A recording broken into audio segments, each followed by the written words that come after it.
I think there's been a conscious effort to sort of honor my brother and like his riding and his style a bit.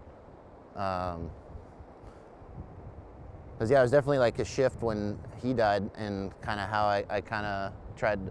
Well, I don't know. I like literally changed my my stance when we went down to Chile. I just hooked my stance up same exact as his, and he had like high forward lean. I started rocking more forward lean. I used to when I was a kid, but started riding that. But you guys went to Chile to honor him basically and kind of finish what he started down there with the project. Yeah, to finish the movie Manifest. But I think just what I learned from him the couple years before he died, I really like integrated that, took that really into my riding and approach and stuff, and kind of.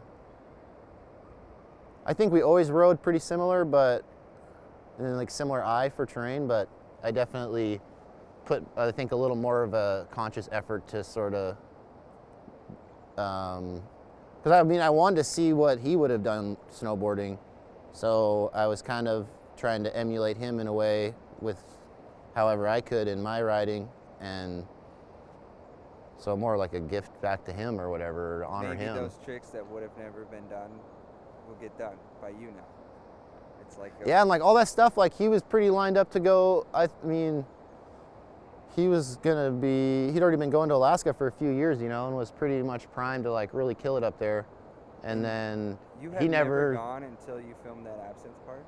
That was your first time, yeah. First was time in dopamine. a helicopter? Yep. Wow, that's crazy. First that happened time. pretty quick.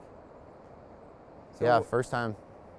that was like a healthy channeling, because as soon as you got in a helicopter and you went up there, your snowboarding was like, I don't know, you rode some of the gnarliest lines in Alaska. You and Manuel and Lucas, especially that Eversense year, but even the first year you got there, it was like balls to the wall, and I feel like it takes a lot of people a lot of time to ease in the helicopter. Yeah. So maybe your brother was either like guiding you in a positive way, or maybe you're just like, I gotta just send it. Yeah, there's definitely some of that. Well, and I mean, I didn't do that till I was 28. That was your first? Pretty much.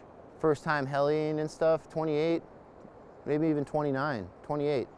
So it wasn't like I was like a 20-year-old kid going thrown into it, you know what I mean? Like and I remember thinking I was glad that it was so much later in life. At least I'd rather have been in my late 20s than early 20s, especially if it was only went super hard and getting to do that for like 4 years, 3-4 years. I'd have rather done that later with more of a mature rider. You don't think you'll continue? You don't think you'll go back up there and try to do it again? Oh, I'd love to. It just seems so unrealistic with like budget and stuff. Like, yeah.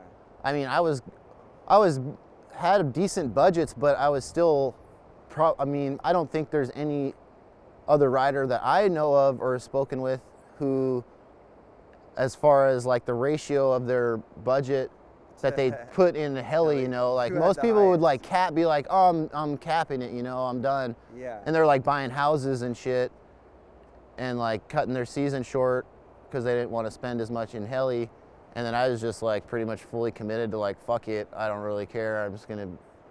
I'm not really thinking of the future on how I'm gonna like my exit move from snowboarding. I'm just putting all I can at the moment into it.